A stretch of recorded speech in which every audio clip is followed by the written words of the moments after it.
Lanco Group has been providing superior civil engineering solutions and advice to developers, local government and service authorities across Australia.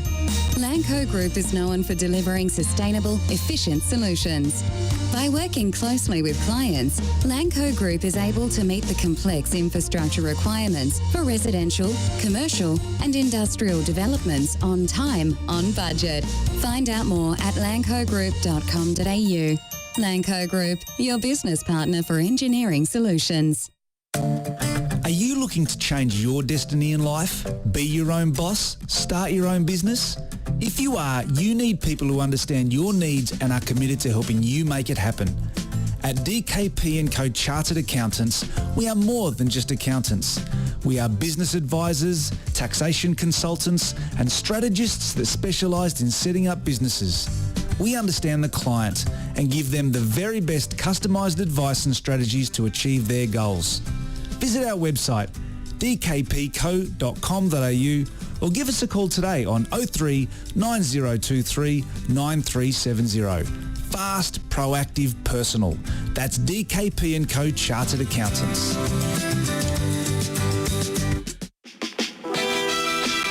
Victory looking to build. Barbarouses is quick. Is he in behind top or Stanley? It doesn't matter! Costa Barbarouses! Wow! Like a salmon, a spawning salmon. And Diamante again! Oh, he's done it! Unbelievable kick. Come on here.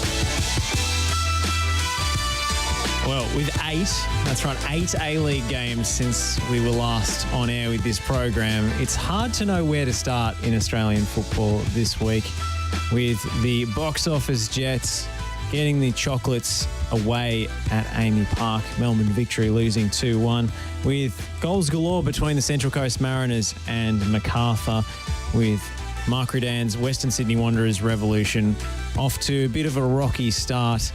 I'm joined by Jason and Lachie to go through another big week. We might even shoehorn some National Second Division and NPL Victoria chat into the end of the program if we can. Good evening to you both. Good evening, Josh. Good evening, Lachie. Good to be here. And the other big Australian news was probably Valentine's Day there. Ange and Fozzie kissed and made up as well, which was fantastic to watch as well. Very wholesome moment. Good to be back. Well, hello to you both. I've been producing this show for the past few weeks and find myself talking to myself about Australian football anyway, so I figure I may as well come in here and inflict that on you and the listeners. Yes, we've decided to put Lockie's ramblings once again into a microphone. Let's start with that Ange thing, actually. He says he's continually scouring the A-League for talent. Hasn't signed anyone, mind, but there's every possibility he might. But also, they've managed to mend fences after that infamous Foz spat on SBS all those years ago when Andrew was coaching one of the youth national teams. And it got a few more hits when the Celtic fans discovered the angry spat on YouTube, and everyone went to have a look at it again. It is worth watching because it is quite funny. But the Mutual Appreciation Society was back on display on that Stan Sport thing, and it was just it's good. They're both doing great things in different fields. Great Australian football products. Yeah, it's funny. I remember thinking about it a few months ago. Just somehow, as Australian soccer memes often do, the Foz and Ange chat just re-entered my brain, and I was thinking about it. It's like, it's so weird to me that they've never met. Or at the time, I was thinking it's so weird to me that they've never mended fences, because their interests and their genuine passion for the game to improve, they seem so aligned in terms of what they actually care about that it kind of would be weird for them to be at odds. So it's a relief to see them bury the hatchet, at least publicly, for the rest of us to see. And it was good to see Ange get on the front foot and praise the work that Foz does as well. I have it on reasonable authority that those two actually squashed any remaining beef long ago, but there was still the public perception that they still held grudges for, when an interview goes that south, everyone remembers it, and it's on YouTube and for all eternity and in infamy. But what did you make of Ange's claim, Lachie, that he stepped away from the national team because he thought winning the Asian Cup would have a more resounding impact than it did, and he didn't really have the answers for Australian football in that moment? Well, I got to say, in some ways, I can can relate to him, and I think a lot of people are. When you really care about Australian football, when you love this game and you want the absolute best for it, and you want to do anything that you can do to succeed, when you see things not pan out that way, it is very, very easy sometimes to find yourself encounter periods of burnout. So I'm sure for Ange, who story up until this point has been totally tied to the Australian game and the influence it's had on him, and then the influence he's had on it, that Asian Cup didn't deliver the kind of groundbreaking ideological shifts that he was hoping for. Again, like I said, like I've experienced before, I'm sure Josh has been through a period of it. Maybe Jason, you've had it yourself. It's very easy to get burnt out sometimes when you care about it as much as you do. And to be honest with you, I hoped that Asian Cup would be, as Ange said in the interview, a watershed moment for the game, that it would make this nation finally believe that we're capable of being more than a team who is just a bunch of battlers who want to run hard, and they might not technically be the best, but gee, we'll give it a good crack and defend and try and nick something on the counterattack. I've always thought that we've been capable of more of that and of more than that, and Ange did too. And frankly, I think that didn't happen after the Asian Cup, and it's just something that we look back on as, at best, isn't that a nice memory, a great thing that we all shared? And at worst, look at what's happened to the game since. I don't know. I feel like the game is worse for it that Ange's vision wasn't realised. But it's not, it's not out of the equation altogether. We may see Ange come back in a different role in some form in the future, or at least I would hope. It's part of that cultural cringe that we have, though, unfortunately, where we don't want to embrace the quirkiness and embrace all the good things. Like, Luongo was nominated alongside some of those amazing players for the Ballon d'Or after the Asian Cup, and people were laughing at it because he's a guy playing for Swindon Town or wherever he was at the time. And we should embrace the fact that this guy's actually had the Asian Cup of the tournament of his career to actually, look really good. And then, of course, Ange's first questions, will you resign? Opening interviews and stuff. If you don't make the World Cup, will you resign? And those kinds of things. Not like, how are we going to make the World Cup? We need to be barracking a little bit more, I think, rather than trying to knock off these tall poppies. But anyway, they kissed and made up. It's fantastic. Ange still doing wonderful things in Scotland, which is great to see. Yeah, well, let's, with that, shift our focus to the local game, which Ange says he's been glued to. We have as well. And I want to start with Western Sydney Wanderers 1, Melbourne City 3, a double for much maligned winger Matthew Lachie. Jamie McLaren missing from the penalty spot, but a lovely goal from Florent Berengay, making the points safe for Melbourne City. And Lachie, I don't feel as if Western Sydney were even at the races in this one. No, I don't think that Mark Rudan revolution that many of us, not least Western Sydney Wanderers fans, have hoped for has or is coming about just yet. That defence just still looks very, very soft. I mean, that first goal, the way the ball, I can't remember who delivered it into Lachie, but it was just in the air for eternity that no Western Sydney Wanderers defender was willing to sort of step in it. It kind of feels like... Well, I mean, that's under 12 stuff. Like, yeah, play that's the exactly whistle. what I was going to say. It feels like in juniors where you see a ball launched into the air and you're like, just watching it overhead as it flies over the top of your noggin, and then you realise you actually have to do something about it. Because it wasn't as if Matthew Lachie rose high into the air to meet it ahead of another player who was contesting.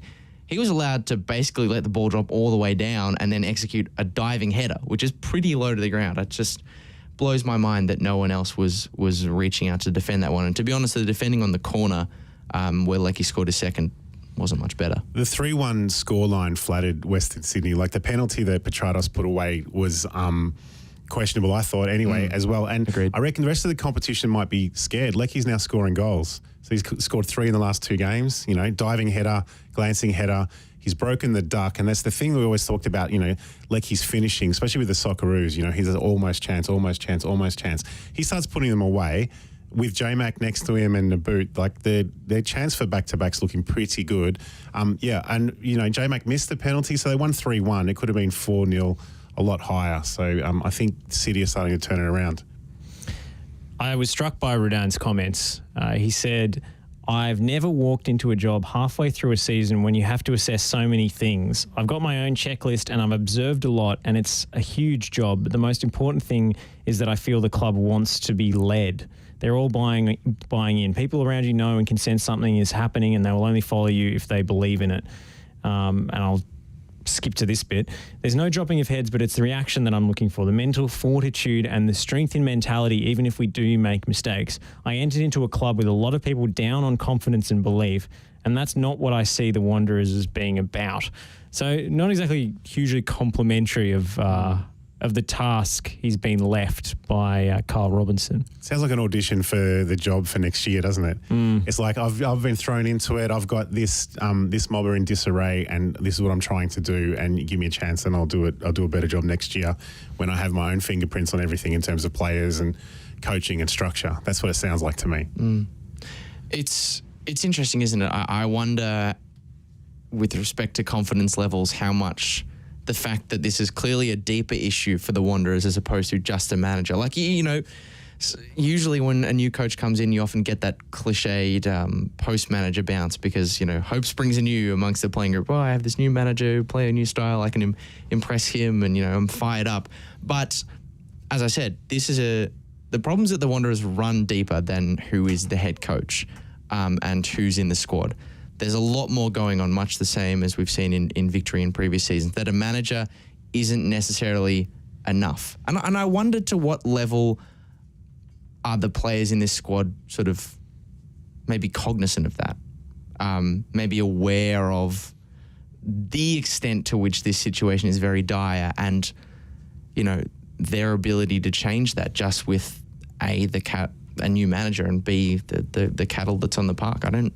I don't think this is an overnight fix for Western Sydney, and I think Melbourne Victory are a very good example of that. And even then, you know, you could say that they still have work to do, and I'm sure we'll be able to talk about that when we get onto them. But yeah. It's interesting to think back on the comments that were made in the media by likes of Patrick Svansvik, or on social media, I should say, and Dean Heffernan, who, you know, decried the poisonous, toxic culture at the club. Absolutely slammed into the likes of John Satsimus for the culture they've created.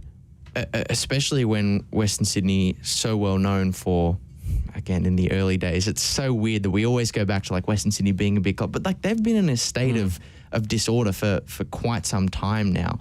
The lines sort of blurred, but you know, they're known for being a club that feed off the atmosphere of the players, of the fans around them as well. And you know, there wasn't many to speak of in this particular game, and you can't blame them.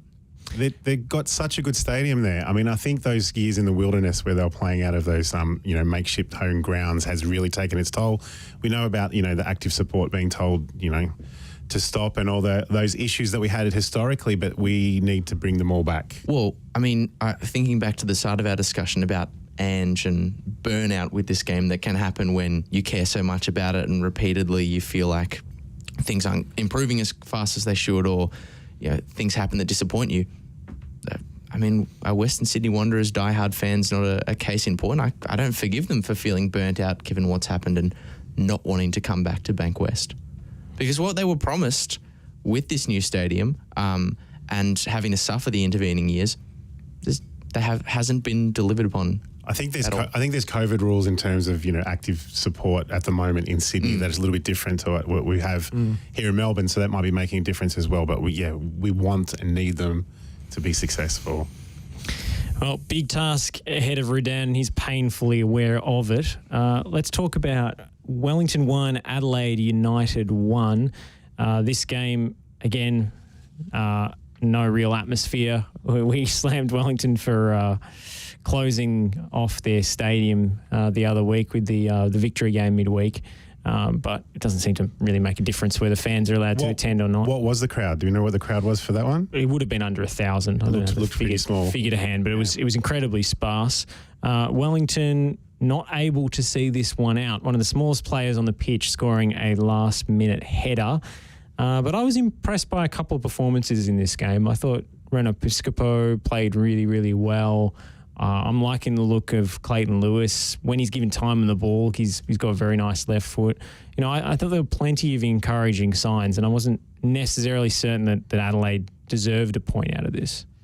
No, I didn't see too much of the game, to be honest, Josh, but I think you're talking about Piscopo and the form that he's in. I guess with Wellington's COVID interrupted seasons of the last couple of years, it wouldn't be too long before, if not an overseas move for Rene Piscopo, the Melbourne clubs come knocking and say, come back and stay in your own home and train and work properly, because that's the way it seems to be going. Still can't fault them. They're up against a lot, the Phoenix, you know, away from home and the rest of it. So, you know, a point at home.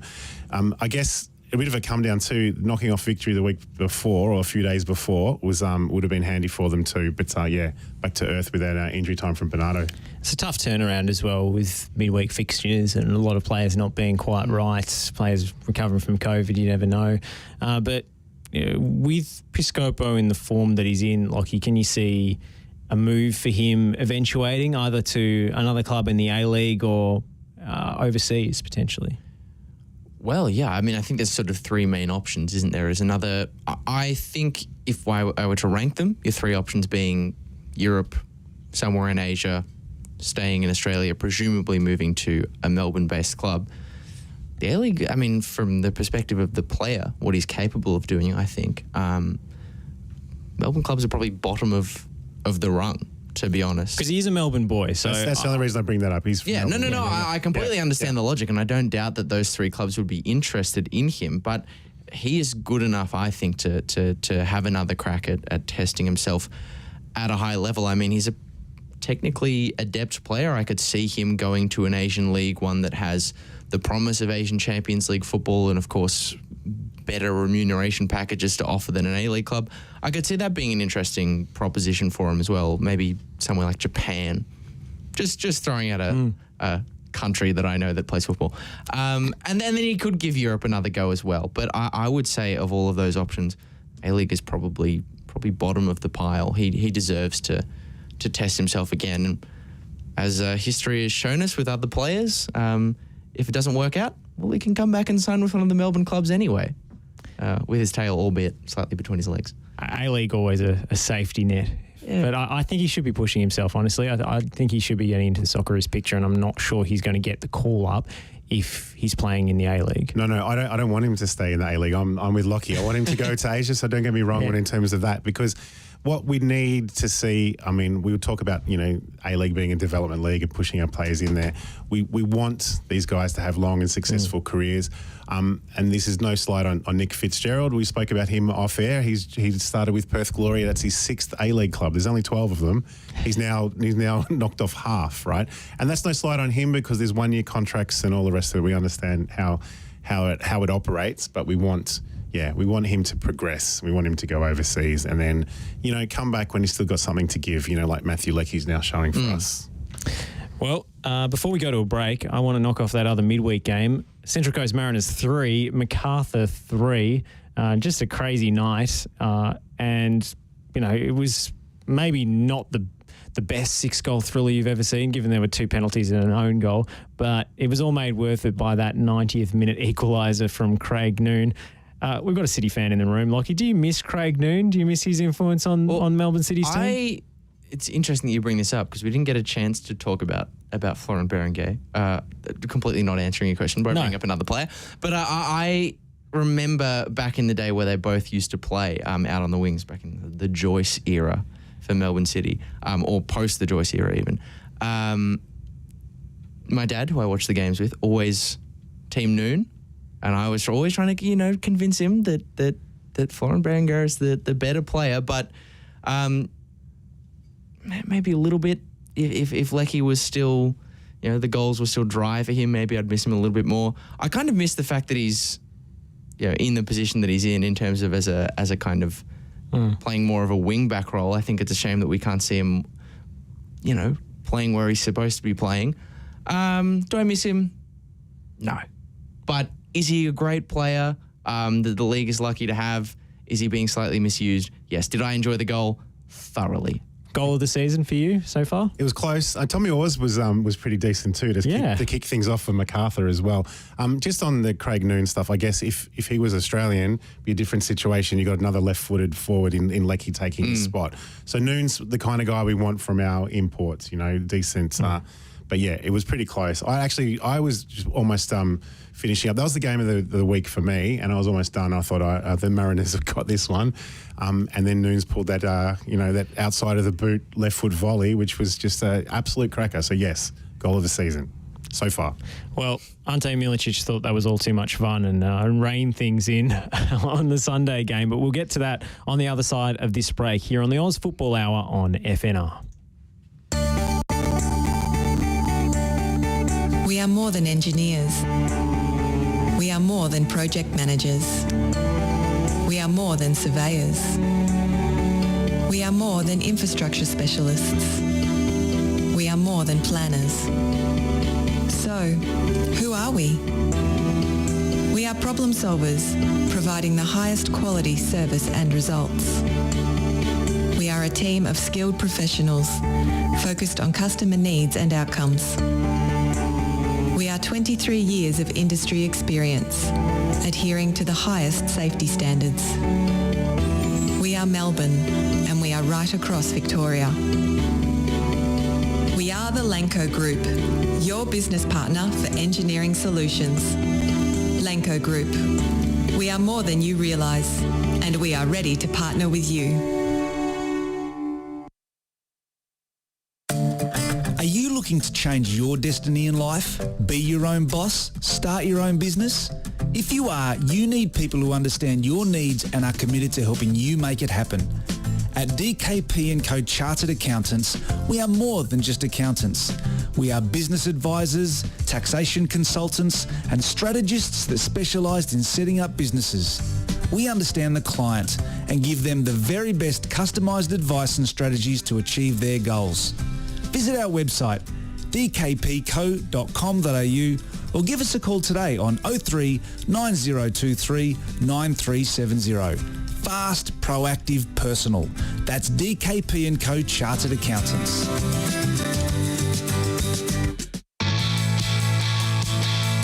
Radford. Now Tudor's gone down for Newcastle. Radford again. Oh, what a goal! What a goal!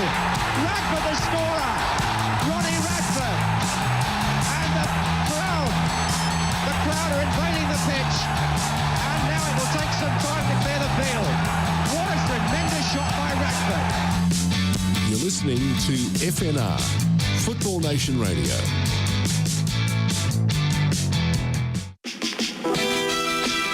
Victory looking to build. Barbarouses is quick. Is he in behind top or Stanley? It doesn't matter! Costa Barbarouses! Wow! Like a salmon, a spawning salmon.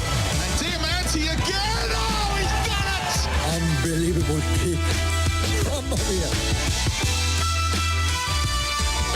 Welcome back to the Oz Football Hour here on FNR Football Nation Radio. Josh Parrish, Jason Goldsmith and Lachie Flanagan taking you through to 7 p.m.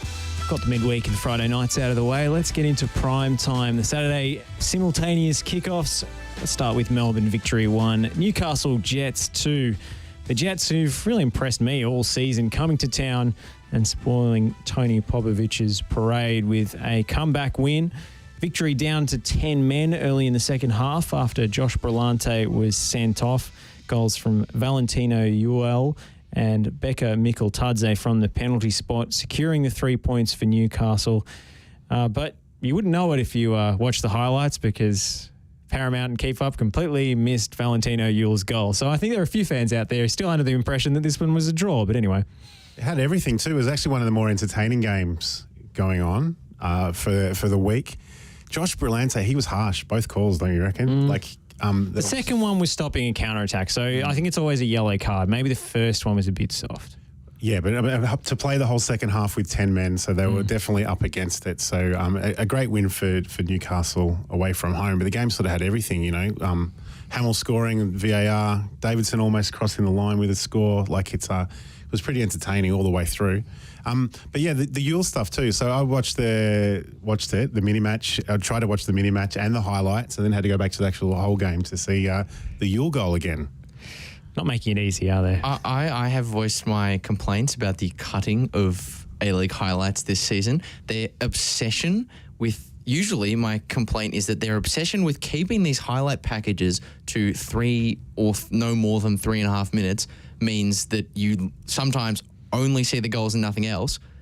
And now we've gone from that to sometimes you don't even see all the goals. Honestly, the wonders really never cease. And it wouldn't be that bad if I was needing more highlights. I just go and watch the mini match. But usually it's not available until some time after the match has been completed. So please, I'm once again pleading to Paramount, please, just a little bit more care and attention to the highlights, because especially for a simultaneous kickoff, not everyone has the time to get across or be across both games unless they have 4 eyeballs. But I thought it was an interesting game.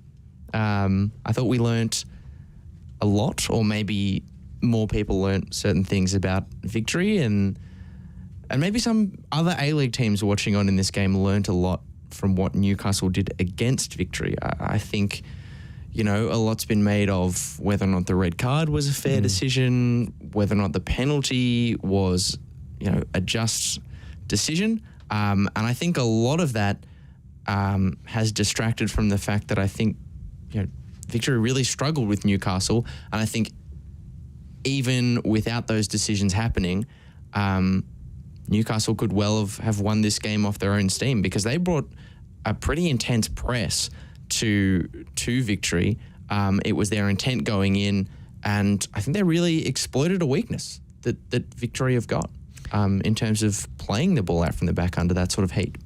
I thought it was a bit rich for Victory fans and even Popovic post-match to blame the red card for the loss when... I thought that was completely missing. Well, under pressure in the first half when they had 11 men, they were still hoofing the ball every time Newcastle pressed them. And it was all them the first half. It was all Victory, so they only themselves to blame. It was a 1-0 at half-time. It should have been a little bit further, yeah. But I think Victory's foibles also were exposed. They created a lot in transition, and Newcastle are often their own worst enemies. I've spoken before about how I don't think they have the ball playing centre backs to play the way they do. I love that they do, but the likes of Elsie and Yerman and Taylor Reagan, not really the guys that you want bringing the ball out from the back under pressure in the way that Arthur Pappas wants them to. So I'm curious about those signings, to be quite honest. But for Victory, every time Newcastle pressed them, I didn't feel as if Brillante or indeed Lee Broxham were moving enough, making enough space to receive the ball. They didn't seem to want to take that risk anyway and play through midfield. And I'm just not sure if Lee Broxham is a starting caliber central midfielder anymore. He's okay as a defensive fix-it man, but I haven't really been impressed with anything I've seen from him in that role since Rai Marchand was injured. Is this his last year, do you think? Possibly. This might be it, because he sniffed a chance at silverware once again with Victory. And, I think it would be a sour note to end on the last 2 seasons. I'm okay with that selection in the short term, when we're just cramming all these games in and stuff. So you've got to rotate the squad. So in terms of rotations, there might be that he needed to be in there and starting for them. So I'm not so much down on him there. It really was a game of 2 halves. The other thing we didn't mention as well, Hoffman had a goal almost straight after the red card, which was disallowed with VAR. So the second half became completely Newcastle. It really, really dominated the game. They did. They looked really good. But I thought, as Josh was sort of saying, I thought even in the first half, the signs of potential threat for Victory were there in the way Newcastle were coming at them. And maybe this is more of a learning for other teams watching on this game, because Newcastle are able to bring that press, or were able to bring that press and show that they could put a bit of, put Victory under duress, give them a difficult time working it out from the back. And create chances through doing that, but they haven't necessarily got the solid defence to back that up if Victory are able to get through, or if there's an individual error. But a team who are capable of bringing a pressing from the front style and have a more solid backline, Melbourne City, for example, are a team who could do that if they so chose. They certainly have the cattle to do it, and they've got the defence that's a defence that is strong enough to hold fire if that press, if a gap is found through it. So, I don't know. I think a few teams will be looking on at this one and thinking we can take a few notes.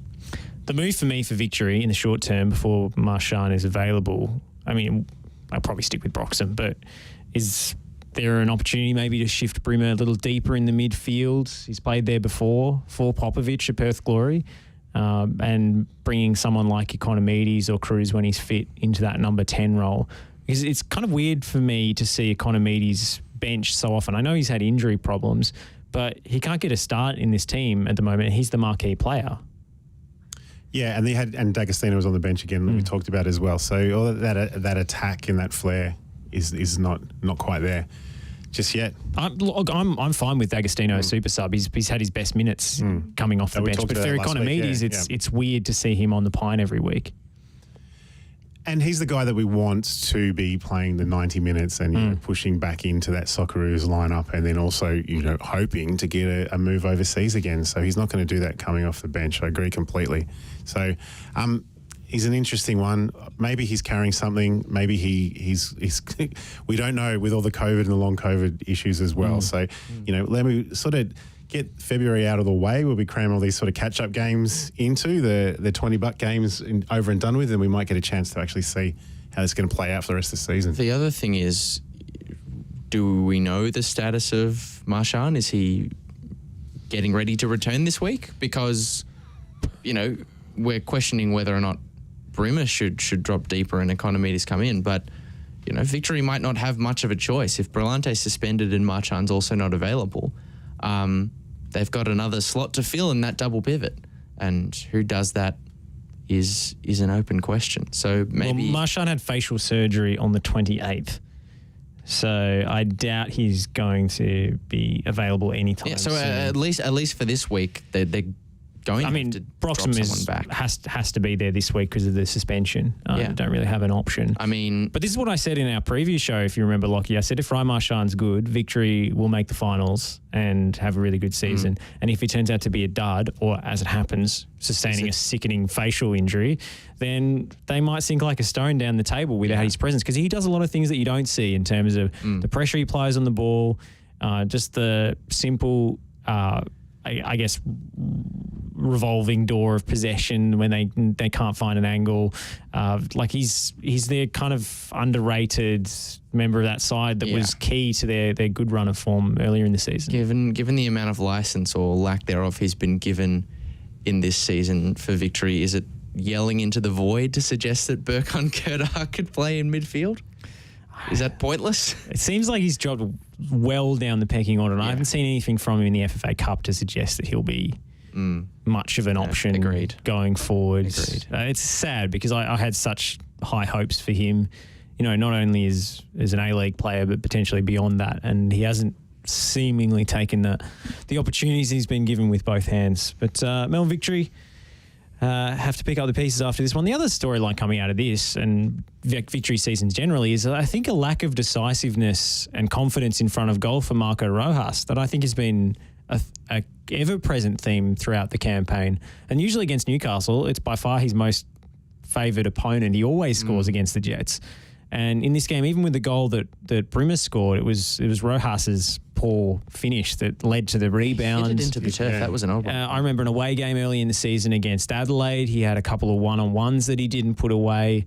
For me, he just looks like a player who is really short on confidence in front of goal. And you've seen that, I think, in the FA Cup final. He ran through on goal at an angle and tried to pass instead of, he's doing lots of good things in the build-up, but he just seems really short on end product for me. Well, I thought the fact that after he did miss that chance and scuffed it in literal and a figurative sense, the fact that his instant reaction after that goal, when you sort of see the Paramount cameras cut to the wide shot as the players are wheeling away, the fact that his first reaction was to kind of throw his head back and get frustrated at himself for missing the chance, despite the fact that, his intervention had still led to Victory taking the lead, was very telling about where maybe his head is at. That makes sense. That was 100th cap too, wasn't it? for Rojas for victory, I believe. 100th game for victory. In about 3 or 4 stints. Absolutely, but he hasn't been the same player since he came back from overseas. Yeah, has he, I really? agree. From what we remember of Marco Rojas, we probably haven't seen this time around. So victory dropped a couple in a row since they took out the FFA Cup. They've got the Wanderers tomorrow night, which might be a decent platform for them to sort of bounce back and rebuild as they go into the season, because they're not too far away from it. Where are they sitting? About 5th on the ladder at the moment. So, there were a couple of games in hand from a few of them above them too. So it might actually help playing the Wanderers the form that the Wanderers are in at the moment. Yeah, it's not exactly a gimme, but they're not in great shape. Not saying that, but it's probably one of the better teams you'd want to actually play at this stage, Yeah, you want the Wanderers at the moment. Another team really short on confidence. With that, let's move on to Sydney 1, Western United 1. This was notable for me, seeing Max Burgess and Milos Ninkovic start in the same game, and not a development I saw coming to play a creative player like Burgess, who doesn't necessarily offer that much defensively, in the double pivot in the 4-4-2. I was honestly stunned to see him start in a deeper role, and I thought he played really well in this game, and Sydney were unlucky not to come away with 3 points. It's funny because I should be happy that they're playing together, or that they've gotten the chance to play together. But if anything, I'm almost more frustrated than I was when they weren't playing together, because now, we have spoken about this on this program and behind closed doors before, Josh, about how it doesn't make any sense that they're sharing the load of creative, burden in this team by swapping with each other on and off the bench, when it's so clear that Sydney could be far more potent and much more of an attacking threat if these two were allowed to sort of knock their heads together. And so we've seen that. We've been saying it all season that if you give them the chance, they are capable of doing some great things in an attacking sense. And that it's taken this long to happen, and not just this long to happen, but arguably it's happened as a consequence of other players being unavailable, which means we may not see it again after this point. I kind of feel like I've won, but at what cost, Well, you're right. You're right. We talked about the Sydney like to replace the like-for-like player off the bench, and they've got so much artillery to actually do that. But Max Burgess scored the equalising goal, and who set him up? Exactly. Ninkovic, right? So they should take some lessons from that. I mean, it was really wet, but you want those kind of skillful, creative types playing in those kind of conditions as well. The other one for mine was they left Redmayne on the bench and started Heward Bell as the goalkeeper, which was an interesting move, which we discussed last week as well, saying that the form that he's in, he warrants a starting spot. But I think Steve Coric has been listening to the show, Jason. Maybe. I mean, we were calling for Heward Bell to continue in goals. I think I was calling for Max Burgess to start with Ninkovic, and he's done both in 1 week. There you go. There you go. We must have had a few repeat listings. Finally, the message sunk in. The other thing for Sydney is that they've added to their attacking stocks with a pretty eye-catching signing of Luciano Narsing, the former PSV, Feyenoord and Swansea City winger, who I don't think will complement necessarily the creative burden that they've been lacking, but he's a goal scorer for sure. He's someone who's going to get in the box, and he's got bags of pace. I don't know, from pure CV perspective, and you never know with these foreign signings. He's only 31. Looks like a decent pickup for Sydney. Going to be honest, most of my knowledge, or rather, what I'll say is, I was first drawn to Luciano Narsing as a player through FIFA, a game in which he had, out of a possible score of 100 or 99, 93 pace. Back in my FIFA playing heyday. But yeah, his goal record is solid, and I just think that the speed that he does have at his disposal is going to be invaluable in the way that it will complement what Sydney like to do. Does that mean that Corica just trades him off the bench with Bahaja? Well, in the like-for-like stakes that we talked about, this right? is the other. This is he the other. Quicker than Usain Bolt as well? Yeah, well, quite possibly over 20 meters. Yeah. This is the other thing, is that like their alternative in terms of a forward line option who can use their pace to provide real threat in transition and break clear of covering defenders is Trent Bahaja. And I think it's a bit of an upgrade. A bit of an upgrade. So, yeah, I really think, like, if your alternative is Bahaja, yeah, Dutch winger who's played in Europe, who can do a job still at a good age, still got his speed. Yeah, I think that's a pretty good decision. I mean, Sydney have been the sleeping giants all season with the players that they've been missing, with Lafondra out for so long. He came back in this game and played pretty well, good, I thought. He has an innate ability to win the ball off defenders without giving away free kicks.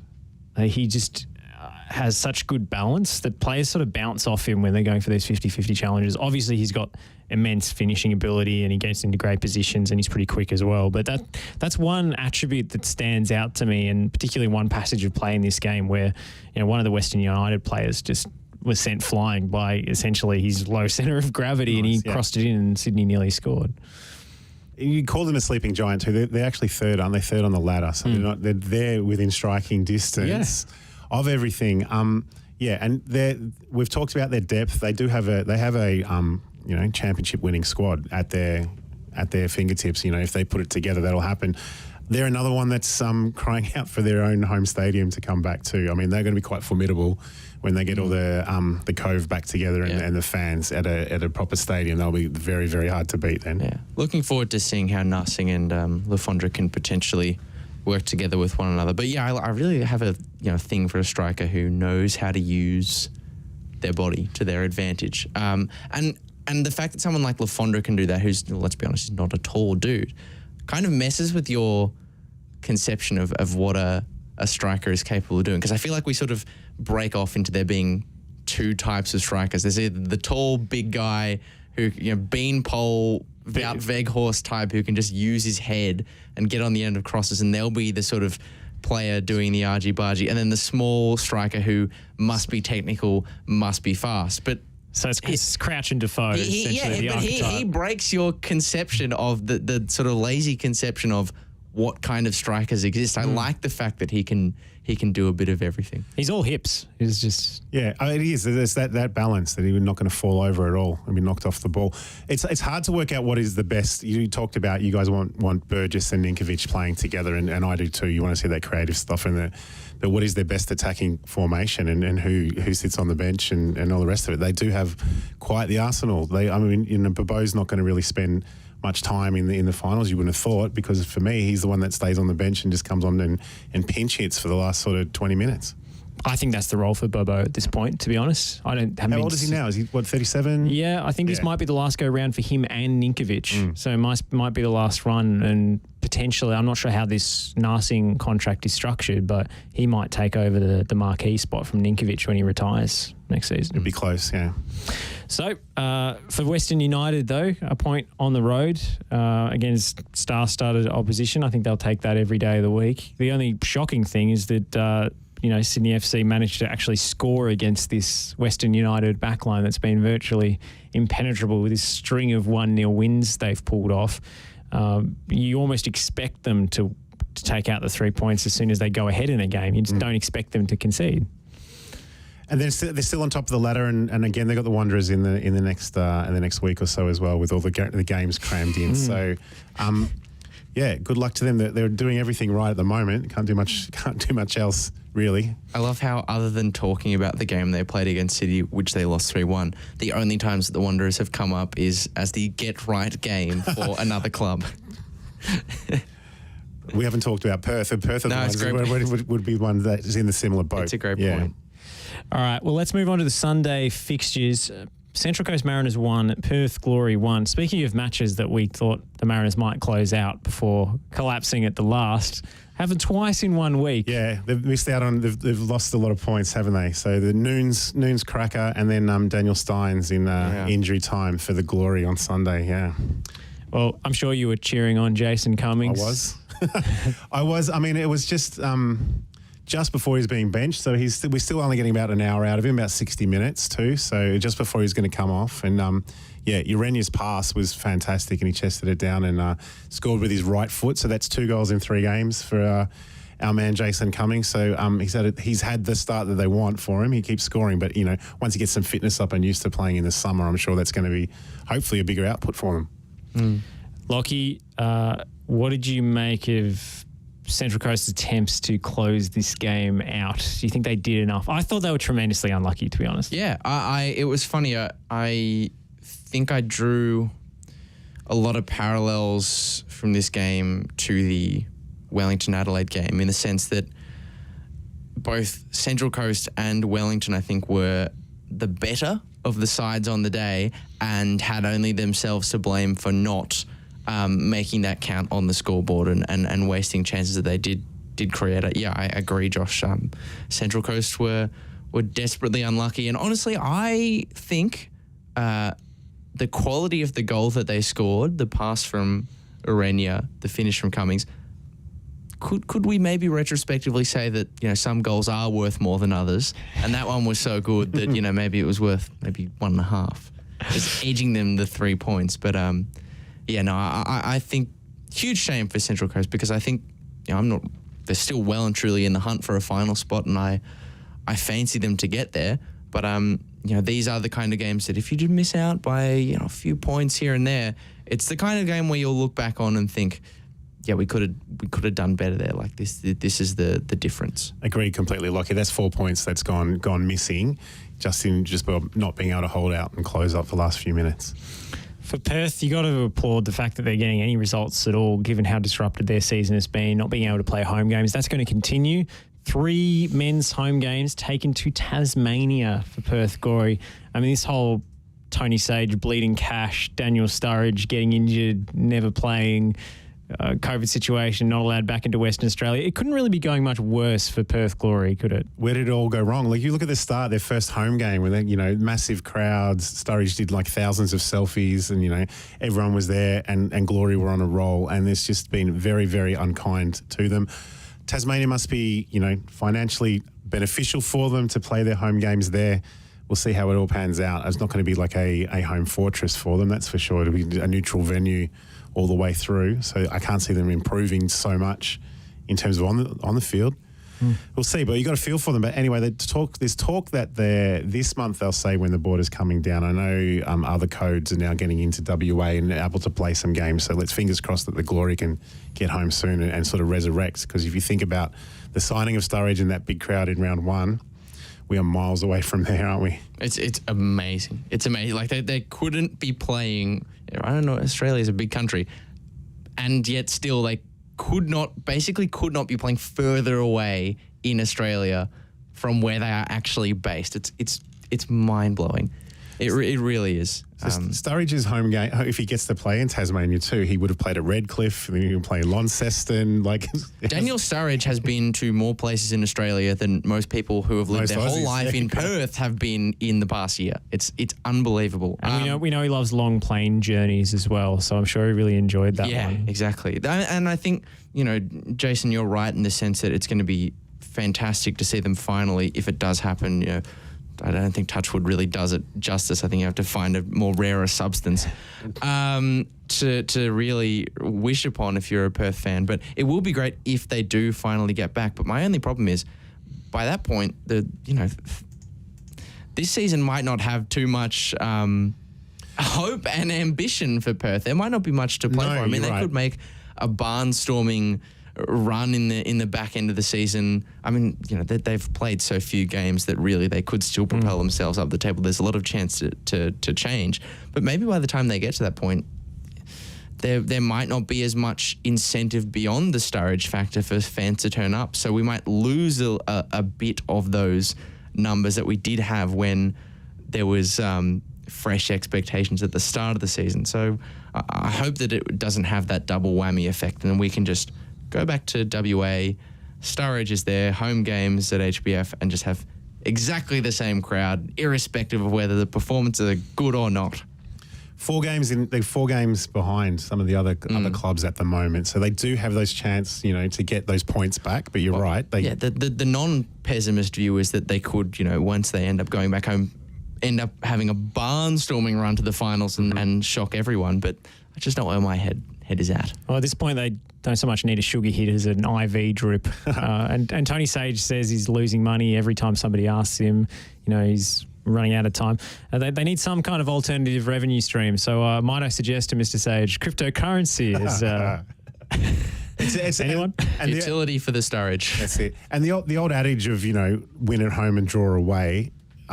So their best result being on the East Coast based here is going to get a point from each game is not going to see them anywhere near the finals, unfortunately. Well, not if they can't play any home games. No, that's right. But more football coming to Tasmania, so silver linings. Woohoo, you beauty. That's all I'll say on that.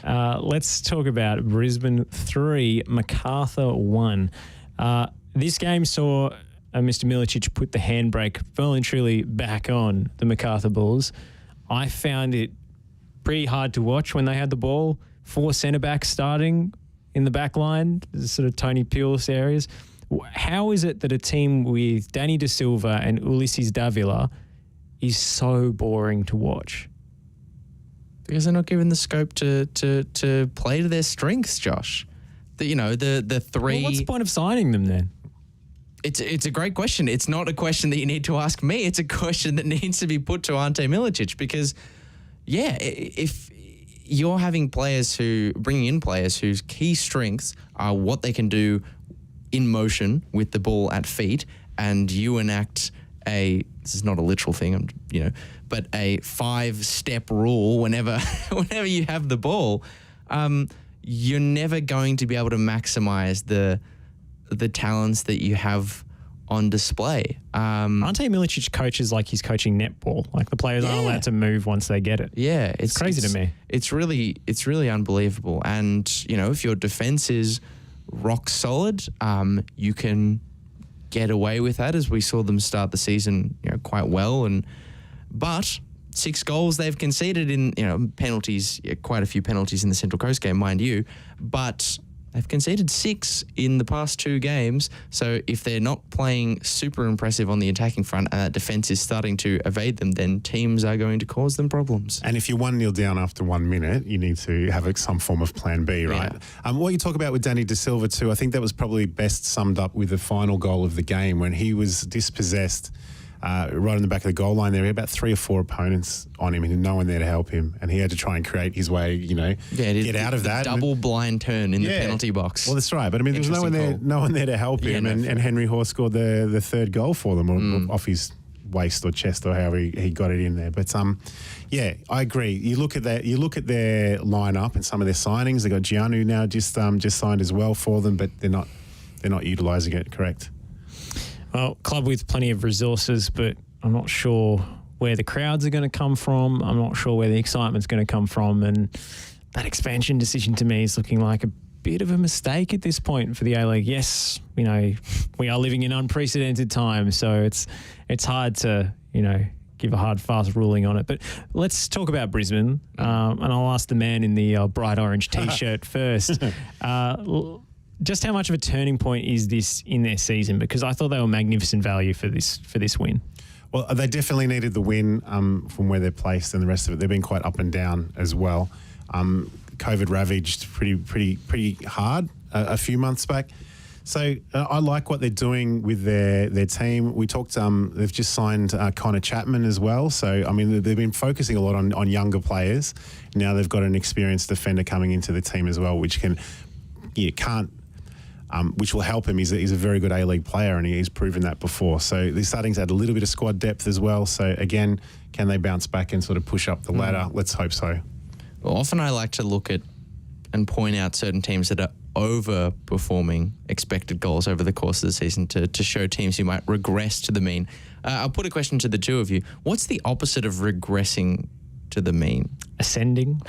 Aggressing to the mean? Ascending to the mean? But that's what Brisbane are doing. I think it's regressing to the mean no matter which direction it comes from, actually. Oh, because I thought regress seems like it'd be a down thing. But I don't know, Jason? I can't answer that. I'll leave it to you guys. Maybe we need to ask Fiona Warts, the honours level mathematician working at the Macca's drive-through. That's right. She would definitely know. But Brisbane seem to be, I think for a long part of the season, and they have had some bad games, but they've always been flashes that they're capable of more than they've been getting for me. And, I do say that through the lens of being an early stage raw coin investor. But it seems like I'm starting to recoup my losses because the crucial thing, despite all their promising performances, their lack of goals does finally seem to be ironing out, and they're putting balls in the back of the net, and it's no less than they deserve, and no less than they deserved in this game. I thought they looked very sharp. Obviously, the last goal was a massive scrapper, but the first goal, that was an awesome move. Even if they did catch MacArthur napping, it was a great move, and I think Connor Chapman is a perfect player to bring into this system, which is very keen on moving the ball around, passing, but, passing and carrying, not simple pass only like MacArthur. I didn't want to make that distinction quite clear. There's a very different footballing sides.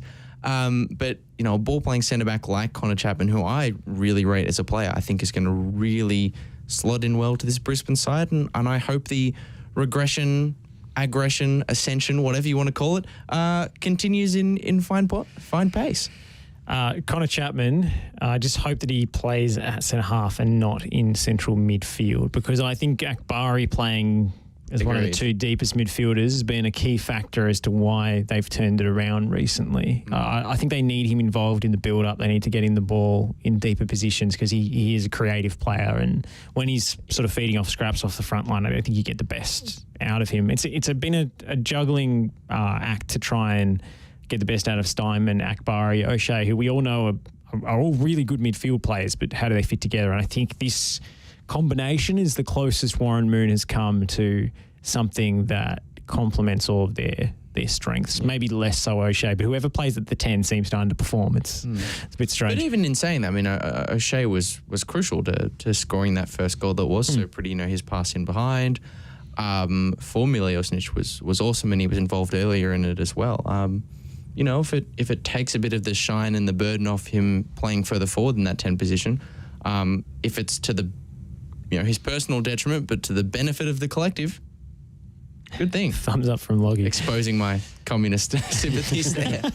Well, where's Ben Halloran? I wanted to bring up, before we wrap this up, the story about Connor Chapman's time in Korea, who he was at Incheon, then he was at Pohang Steelers. He had to come back to Australia, if you remember, quite abruptly, and he signed for Western United back in 2019.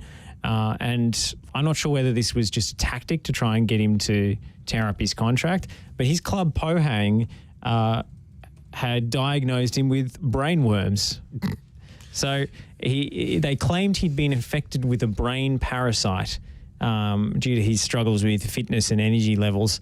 A diagnosis he continues to label as crazy.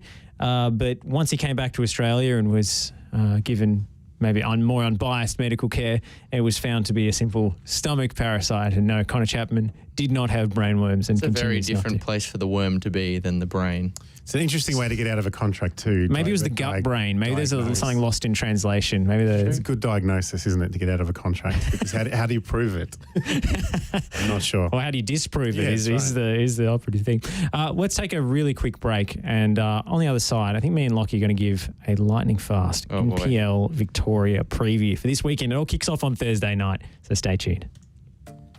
Are you looking to change your destiny in life? Be your own boss? Start your own business? If you are, you need people who understand your needs and are committed to helping you make it happen. At DKP & Co Chartered Accountants, we are more than just accountants. We are business advisors, taxation consultants, and strategists that specialise in setting up businesses. We understand the client and give them the very best customised advice and strategies to achieve their goals. Visit our website, dkpco.com.au, or give us a call today on 03 9023 9370. Fast, proactive, personal. That's DKP & Co Chartered Accountants.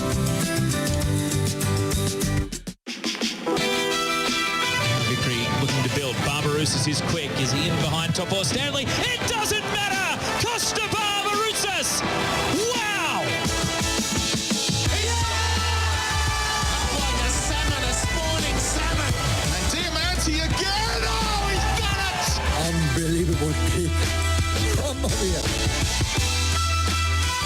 For the final time here tonight on the Oz Football Hour, it's a big welcome back. Josh Parrish, Jason Goldsmith and Lachie Flanagan with you. And before we go, Lachie, I did want to give a quick little preview of the opening round in NPL Victoria. I think it's a particularly exciting season because potentially the crowds and the results and so forth will have bearing on the final decision on who makes the cut for the National Second Division. Allegedly starting in 2023, lest we kick the can down the road again. So, Josh, directly or indirectly, you mean to tell me that the 2022 season will have bearing on not only the season that preceded it, but the season after it as well? Yes, as is often the case. Three-season extravaganza. You literally could not get this anywhere else. Let's start with South Melbourne versus Heidelberg on Thursday night. I believe, Jason, you'll be there. I am going down to with Lucas Gillard, my co-author of my book, to have a look at the Greek derby. So yes, that will be very interesting for me. Lachie, South Melbourne and Melbourne Knights seem to be in a bit of an arms race with recruitment.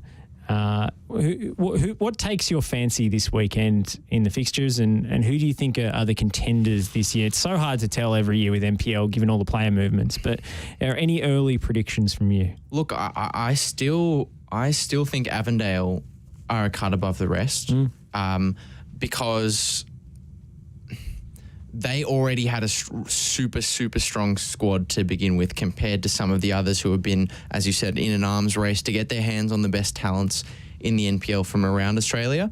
So not only did they already have a strong squad, but they've got a relatively stable squad. They haven't brought too many in, to my knowledge. Not too many have left. For South, maybe for Knights as well, they've brought great players in, but it's going to take time potentially to figure out how all of those players mesh together. So I still see Avondale as being the front runners, but I have no doubt that Knights, Bentley as well, will push them hard. South Melbourne, I think they are, for so many reasons, the team to watch this year because there's so much heat on them and so many questions around them because the recruitment that they've done in the off-season is unquestionably amazing. They've brought in so many good players from the NPL Vic, former A-League level players as well. It's a great squad across the park. They've sort of complemented their solid defence with good signings in midfield and attack. I think one to watch out for will be Max Mikola, who's come from NPL Queensland and has been scoring goals fairly regularly in pre-season, where South Melbourne have been scoring goals for fun and demolishing most of the teams that they have played in pre-season. I mean, they beat Dandenong Thunder 4-0 not that long ago in a friendly match, and I know those only mean so much. But the question for me is still on the coach. We've had a lot of concern about the quality of Esteban Quintas before, the style of football that he's played. We've always thought of it as a little bit reductive, and South started the season well, but fell off as things progressed. And I think a lot of that was down to the football that was being played. And maybe he would look at it as, we don't have the cattle to necessarily get everything that I want out of the team. He doesn't have that excuse to hide behind anymore. There are no excuses for Esteban Quintas, and this is the season where we're going to find out once and for all whether he is bona fide, whether he lives up to his illustrious Continental Pro license, or whether he is, as we have suspected in the past, a fraudster. So south of the key, because their squad is incredible, the coaching needs to match that. And if it doesn't, with, as we said, the future in mind, that needs to change. Well, you'll be able to hear Lachie on the call on Friday night for the Croatian derby between Dandenong City and Melbourne Knights. Melbourne Knights recruitment this season, I'm really excited about that. It's been one eye on 2023, I think. Especially the foreign signing of Luka Celic, who's come straight from the HNL, from the Croatian First Division. It's crazy. Šibenik, which is crazy. A massive signing for an NPL side. Biggest rises this season for me, aside from those big clubs, Green Gully and Dandenong Thunder, two clubs who've recruited really aggressively in the off-season. There's a new coach at Thunder, David Chick, who was at Pasco Vale last season. I think is a really bright young coaching prospect. Great guy, great coach as well. And they've also got the Bricky, who was playing NPL for 4 in New South Wales and ended up getting a trial at Newcastle United because he was mates with Alan St. Maximin. He's in Melbourne now playing for Danny Thunder. So I'm excited to find out on Saturday night if he is indeed any good as Danny Thunder take on Eastern Lions. But that's all we've got time for tonight. More NPL Victoria content coming up from us throughout the rest of the season. Stay tuned for announcements on that front. But in the meantime, from myself, from Jason Goldsmith and from Lachie Flanagan, it is goodbye for now. Victory looking to build. Barbarouses is quick. Is he in behind Top or Stanley? It doesn't matter!